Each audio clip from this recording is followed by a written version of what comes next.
Welcome to Nightcap with B. Brown. Tonight's topic is cannabis for the curious, from black market to legalization. Joining me in the conversation, we have Laury Lucien. Hello. He's an attorney, co-founder of Major Bloom LLC, and managing member of GreenLight Business Solutions LLC. We also have Lindsay, who is an advocate and a connoisseur of cannabis. Tonight should be a very fruitful conversation and an enlightful one. So we'll jump right in. When did you first become involved with cannabis and how did it impact your life? Either one could start first. I can start. When did I first become involved? Well, I've been consuming the plant since I was a teenager. So I would say over 20 years, definitely. A long avid user? Yeah, so I actually got involved with the plant during Thanksgiving. One of my cousins had the good fortune, good heart to share his weed with me, and I went ham on a pie, an entire pie after that. Oh, wow. So that is when the love story began. So fairly recent for you. No, this was when I moved to America. So this was about like 05. Oh, okay. Like 3 years after I moved here.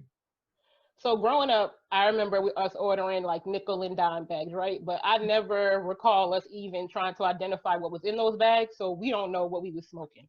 Can you explain the difference between flowers, extracts, and oils? Go for it, Lauren. I mean, go for it, Lauren. Right. So the difference between flower, I can start with flower. So within the realm of flower, you'll find typically in the stores 3 types. You'll find something that's called indica, where you rarely find just an indica. And the way I like to remember indica, in the couch, so it makes you relaxed.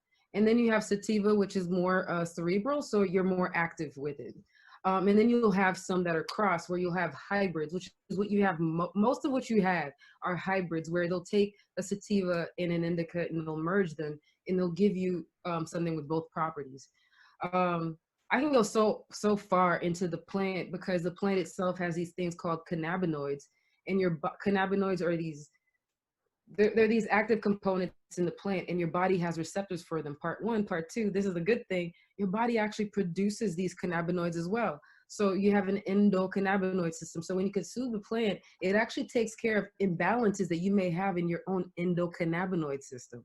And so there are various. Now you get scientific, and I'm like, wait, it's all that? I'm sorry, my bad. No, I love it. Go ahead. Yeah, I used to be a scientist. It's very easy to go down that rabbit hole of getting into our receptors. It's an amazing. I was just listening to a podcast about the endocannabinoid system and what the conversations around COVID-19 are coming up about that. But we can maybe touch on that later. I mean, yeah. It's so easy to go down a rabbit hole. But go it's ahead. Crazy. No, but I mean, I could let you take over the aspect of extractions and tinctures if you want. Well, yeah. So so there's the flowers, and then there's what's come about in the last several years, or depending on where you are in the culture, your level in the culture. There are also extracts, and there's live resins, and then these are basically come together by either applying a chemical and extracting the molecule THC out of it, or you can do what is called a fresh press. And more, you may know more about this, is just basically crushing the flower and extracting the oil out of it with pressure and heat.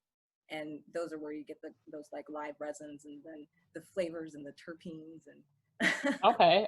But it all starts from the flower. It all starts from the flower. And so the most important thing is the flower is inactive. If you can eat the flower, you will not get high because it has to be heat activated. It's something called decarboxylation. So at the end, sorry, it's too scientific, but at the end we're following. Right, at the end of the molecule, there's this carboxyl group, and you have to deactivate it. And so by applying heat to it, you activate the THC, and you can get the impact. So I know this woman who developed this decarboxylation machine, where it's like this small. You can just put your weed in there and then add it to your salad, and it's active. Yeah, so it's pretty cool. There's so many great things happening in the industry. I never heard of that. That's like something I put on my spinach salads. Sprinkle a little weed in it. Yes. Yes. Okay. So which method of consumption gets you high the quickest? I think that dabbing. I don't know if you've ever heard of a dab. A I've dab seen is someone do it, and I had to call them because they had posted it online, and I thought he had went to some hardcore drugs. I'm not even gonna lie. it looks like crack, right? I was like, "What is happening? Oh my God, intervention!" And he was like, "No, I'm just dabbing." I'm like, "What?" Okay, No, like that a was my dab is like, introduction. so they extract the cannabinoids, it's mostly THC from the plant, and it's concentrated. So this extremely concentrated extraction, you put it into this pipe and you smoke. Yo, I can smoke, okay? I can go in. Took a hit of a dab and I could not even move. Like I couldn't function. But it's because it has a purpose too. Like people who experience a lot of pain, they Mm-hmm. find it extremely useful to kind of help them sleep and go through those types of symptoms. Okay. So my next question was, what some of the positive and negative effects of consuming cannabis? You touched upon a little bit talking about helping people sleep. We know it can bring down anxiety, but what are some other positive side effects? Positives and negatives. Yeah.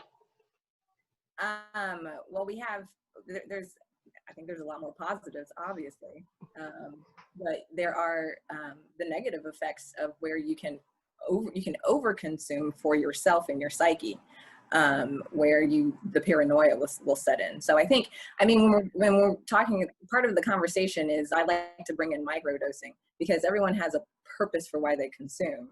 It does something for the psyche, but people, I think, can overdo it, right? Mm-hmm. Okay. Mm-hmm. And it has the opposite effect. I think that with everything in life, you have to get to the heart of, like you're mentioning, of why you're consuming. Marijuana, just like food, just like sex, just like alcohol, if used to escape your reality, you're Mm-hmm. not dealing with your real issues, and the emotions that you're escaping from, they get buried into your subconscious and manifest in your life. So you're not running away from anything when you smoke. You feel better temporarily, but the issue's still there. But if you're consuming for other reasons, you may need to, you may need it for your body. You may need to just relax, but know why. If you're doing it to escape, address that. Journal while you consume, because that's how you start dealing with the emotion. Okay. Okay. Yeah, that's a good idea. Yeah, and I'm like, okay, it might actually help with journaling. Would you consider cannabis a gateway drug? I would say absolutely not, because that theory was started by this man called Harry Anslinger, and it was started in response to this guy, Boggs, introducing a bill to criminalize marijuana. And they brought in an expert that told that told Congress that marijuana was not problematic. It was not going to cause your white women to go and rape and to go and sleep with your black men and all the stuff that they were saying. Mm-hmm. And in response to that, Harry Anslinger said, well, sir, I understand that marijuana does not cause the deleterious impacts that we once thought. However, there was an opioid epidemic there. He was like, but you got to understand, 50% of everybody who is on heroin right now started with marijuana. And that's how the gateway theory was started. It has not been substantiated scientifically at all. So that's why I feel passionately against it. It's actually an exit drug. People use it to exit heavy opioid usage. In states where marijuana has been legalized, opioid use has decreased by 20%. It's an exit drug, not a gateway drug. Never heard it classified as an exit drug. That is Okay. Dr. Uma. Yeah. I'm not going to take credit for it. Dr. Uma, she's amazing. Lindsay, you have anything to add to that? I mean, that's when you asked the question, I was thinking, gosh, that seems like such a 80s thing of considering cannabis a gateway drug. I mean, if anything, people's own prescription medications would be gateway drugs if you were asking me. I think I think cannabis being a gateway drug has been totally disproven by the new prescription addictions we have. So in preparing for this interview, I spoke with individuals who they've been convicted in possession of marijuana. And in communities of color, we tend to be the first to prosecute and last to profit. Is having a convicted drug charge a barrier for entry in this space? It depends. For marijuana, it actually helps you in Massachusetts because Massachusetts has some programs, specifically the social equity program, where if you have a marijuana charge or your spouse has a marijuana charge or your sibling, you can participate in this program, and it gives you priority when it comes to two particular licenses: delivery licenses, which will be applications are out in May, and on social consumption. And it also gives you a bunch of other benefits. So having a marijuana charge is actually pretty helpful in Massachusetts. Okay. That's a different type of criteria. I know, right? Prerequisite. So you touched upon a little bit about the equity programs, and we know that business owners are predominantly white. I think it's roughly 4.3% of them are Black. Are equity programs the answer to increasing ownership amongst people of color, or is it a flawed model that's unsustainable? I don't think I think it's part of the answer.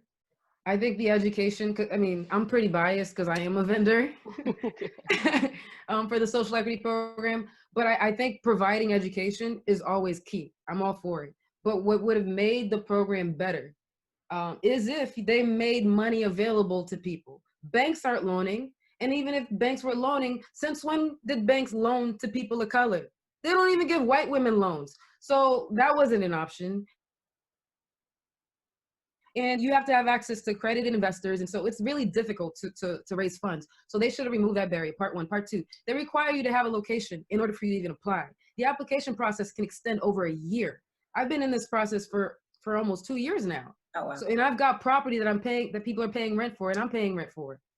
Okay. So they needed to remove that criteria for those who have been harmed by the war on drugs, for social equity applicants and economic empowerment applicants as well, because that's literally what's keeping us out. We can't find money and we can't find locations. Okay. And Lindsay, in your area, what's happening in that space? Is legalization something that's on the ballot, or do you see that in the future, or is it far off? Well, it's something interesting, and it's interesting. Wanted to touch on something Laury mentioned about space. Like, I was thinking, having been in Massachusetts and then going into a state where it's not recreational, nor medical. And I'll touch on the trends that's happening in the Midwest now, but it seems like what I saw upon exiting Massachusetts and that whole area of, Rhode Island, Connecticut, and all of that, is that you have the opportunity is there, right? It's just like Massachusetts. The opportunity is there. The liberal front is there. But when you truly dig down in deep, you're blocked with space when it comes to space. And whether that's brick and mortar, whether it's residential, can I live here? No, you can't. So I knew that was going to be an issue when legalization came about. I'm like, all of this is great. Yep. It comes down to getting that brick and mortar and that business and those transactions. That's where you're going to see a barrier. And now, what's happening with the Midwest, what we've seen is it's like, Illinois went medical. I haven't recently, but medical. So the states kind of are surrounding.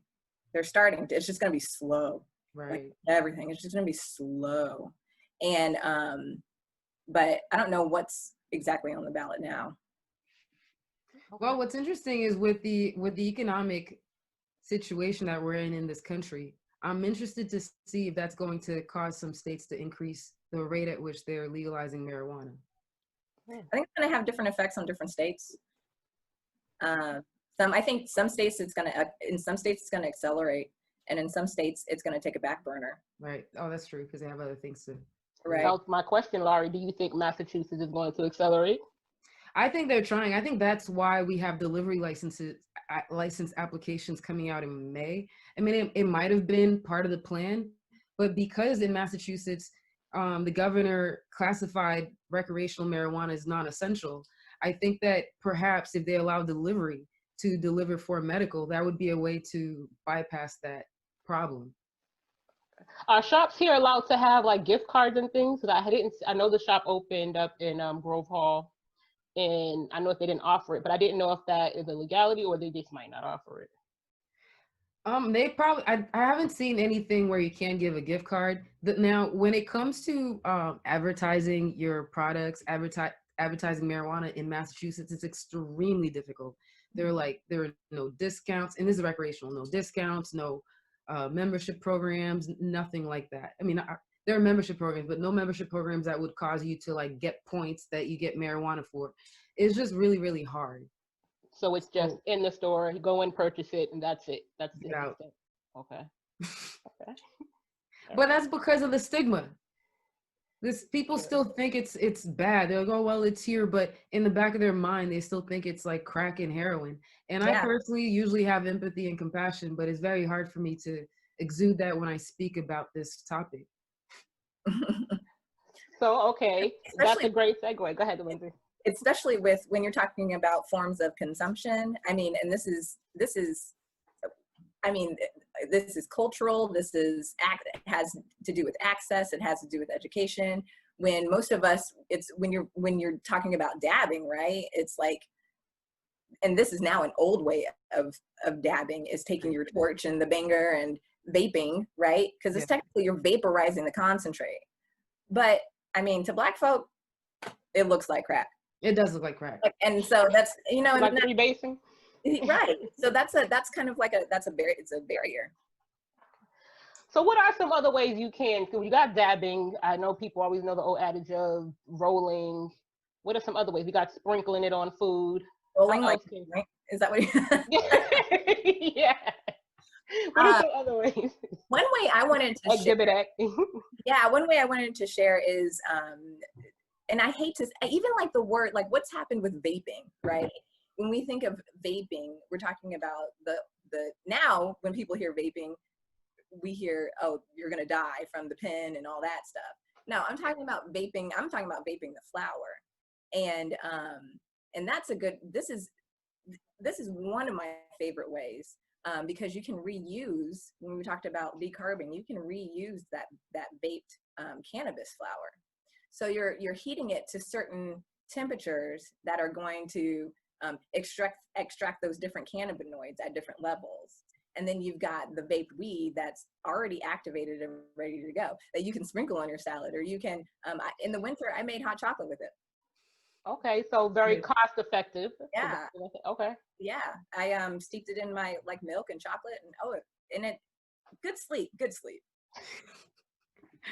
That's Okay. awesome. So, Laurie, I had the pleasure of hearing you speak, and you made a good point about the government and media working together to demonize cannabis and its users. Can you speak to that statement?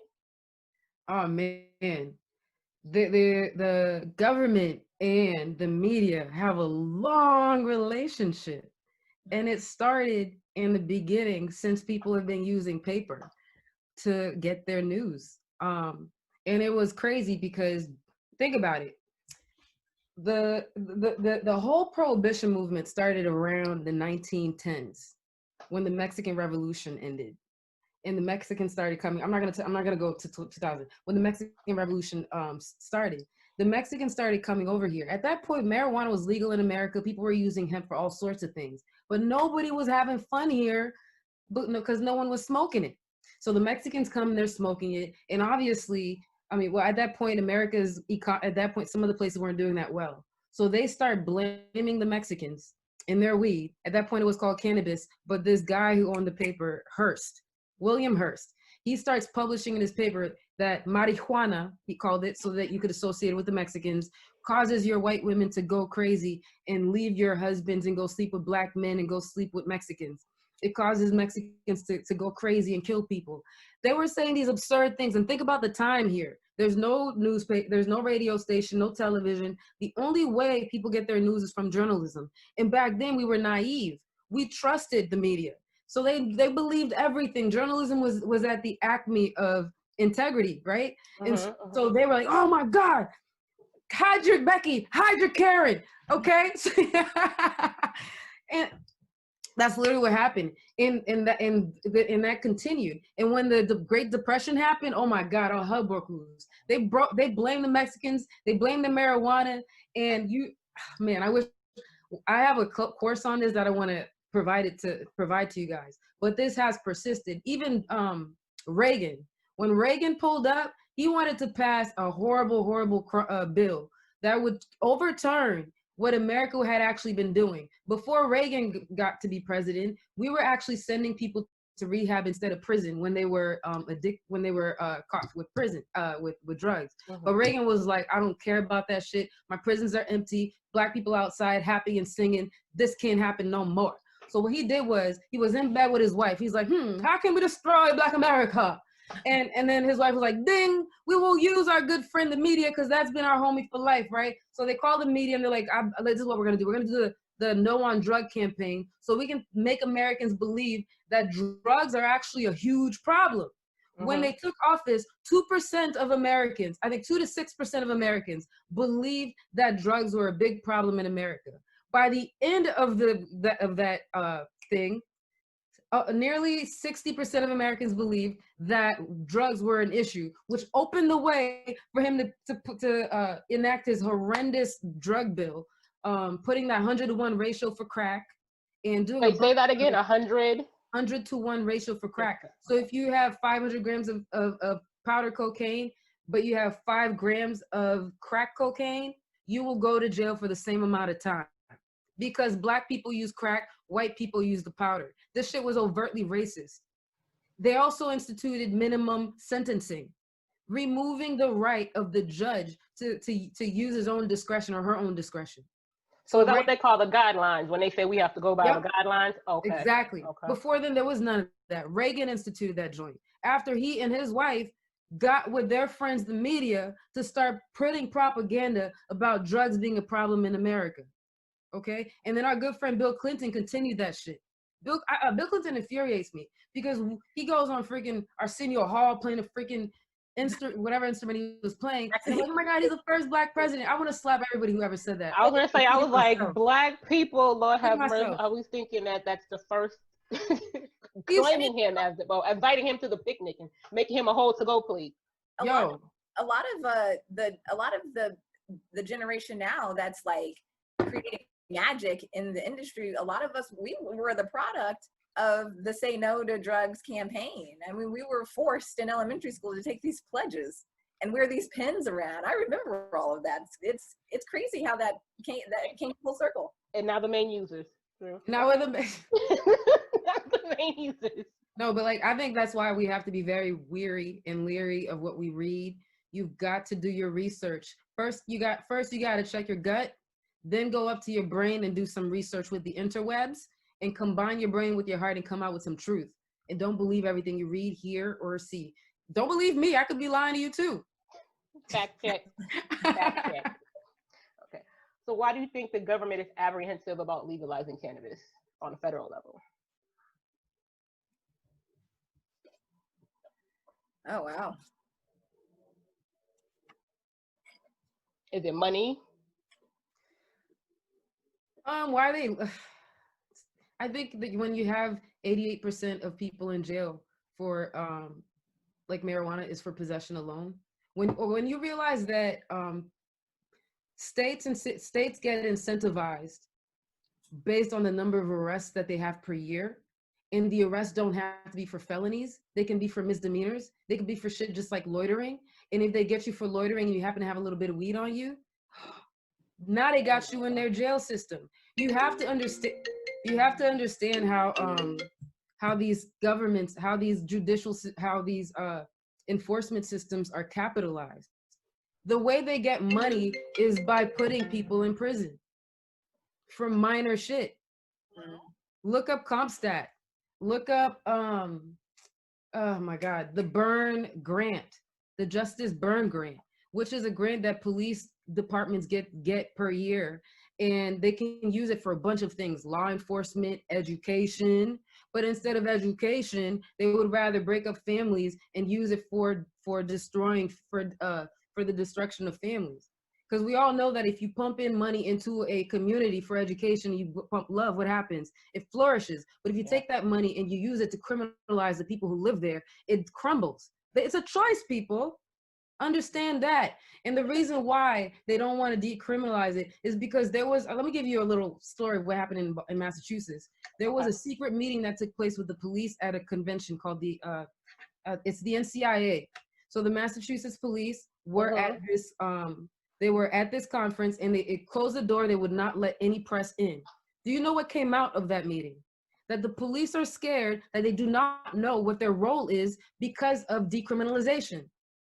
They're afraid they're going to lose their jobs. And that's exactly why Harry Anslinger started chasing marijuana in the first place, is because during the Great Depression, they wanted to get rid of the FBN, Federal Bureau of Narcotics, which is now, I think it's the FBI, is the DA now. They wanted to get rid of that entire department because they didn't have any money and people weren't really doing the drugs anymore. And he was like, you know what? I need to save my jobs. So he starts getting together with his friend William Hearst, pumping shit in the media, getting people's minds crazy about the plant and criminalizing people. Do you see the pattern? Is that not what's happening now? Interesting. That's why history is important. Yeah. Yeah. So now they're afraid they're going to lose their jobs. So versus just restructuring. Like, instead of saying, how about we figure out how to reuse these resources? Can we use law enforcement to be educational officers, to actually be peace officers, where you walk the streets trying to remedy and heal instead of separate and destroy. So love always keeps things together. So if your system is pulling things apart, it's not rooted in love. So it's flawed and it's fucked up. That's the legal term for it. Flawed and fucked up. Okay. It's definitely control thing too. And that's what they have. They have control over the known, and the known is prosecuting, right? Yep.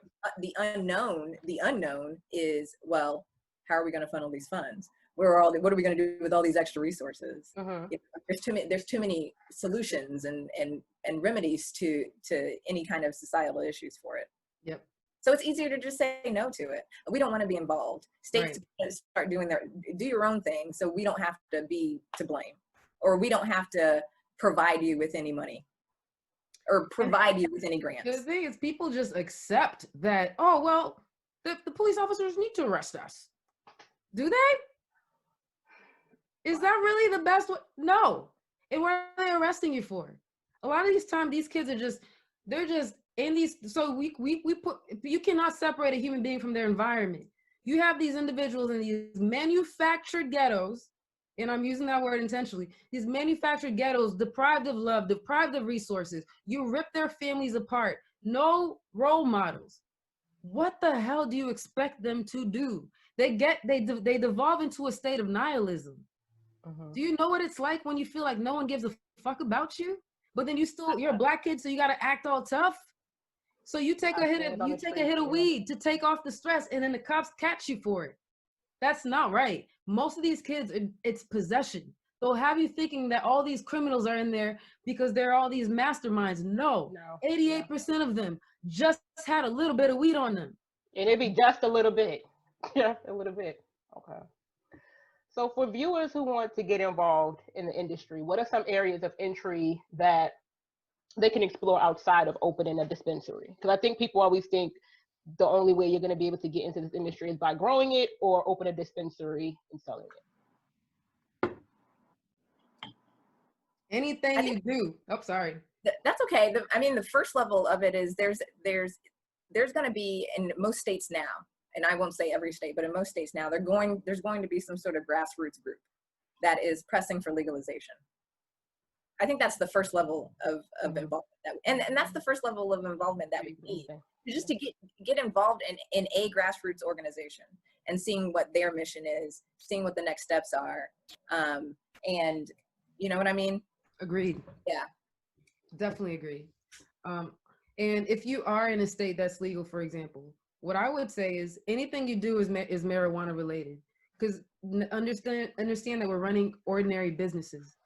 So we need lawyers, we need CPAs, we need the sanitation staff, we need security. Every single thing you need to run a regular schmegular business, we need it in marijuana, and marijuana pays more. And people tend to be more fun in those spaces.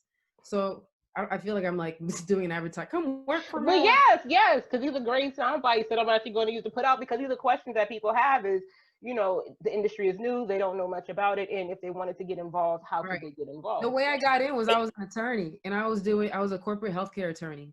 and I was doing licensing work for a bunch of healthcare companies, from pharmacies, third-party administrators.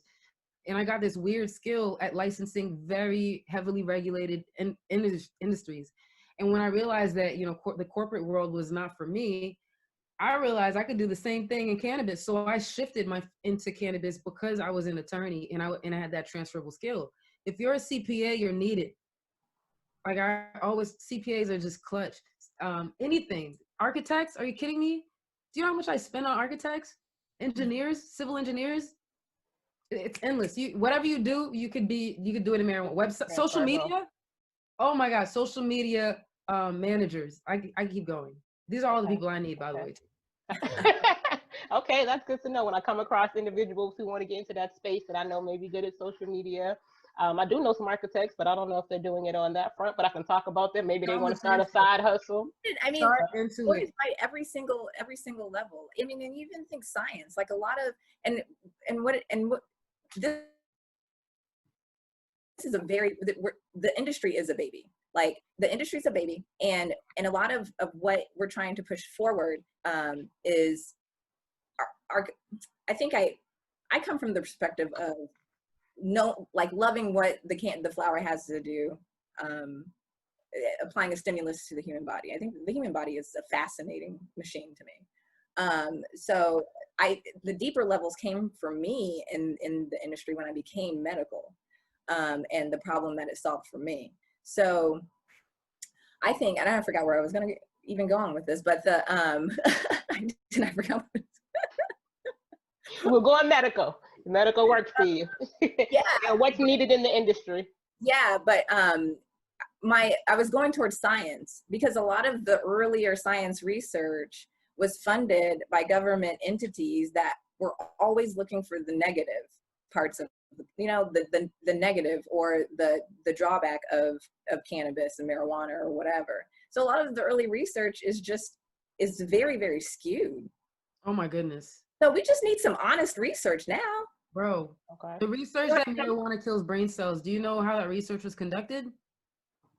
You know, I don't know. They put a gas mask over monkeys' heads where they couldn't breathe anything but the marijuana gas. And they had them breathe. What happens to any person who can't breathe? Their brain cells die. Now they wanted to blame it on the cannabis as opposed to the lack of oxygen that these monkeys were getting. The research was deeply flawed. And there is so much research from Israel, from India. They've been using marijuana. Light years ahead. Millennia. Honestly, the more I research India, like, the more I realized they had it right. Like, they had bhang, which is like a spiritual mixture that they make, and they offer it up to Shiva. Like, we're behind in a lot often. I'm not surprised. I'm not surprised. I mean, marijuana, you remember marijuana started 8,000 BCE. 8,000 BCE is when people started using cannabis. Lindsay, you were going to chime in? No, I was going to say the opposite is true too. When we did see positive correlations or positive outcomes, what happened to that research? It was squashed. Yep. They were silenced. Absolutely. Okay. A lot of food for thought, a lot of nuggets. So we're up on the last call. Are there any last words you would want to leave with the viewers?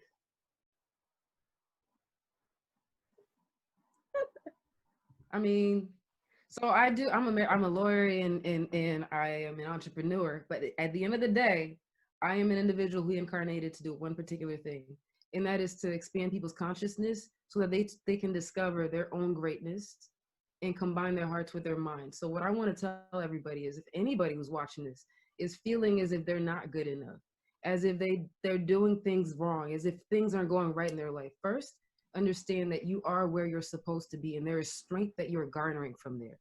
Anything that is in your heart, any desire that is seated there, is a desire that comes from the divine. And so anything you want is divinely intended, because it comes through you, through whatever you call.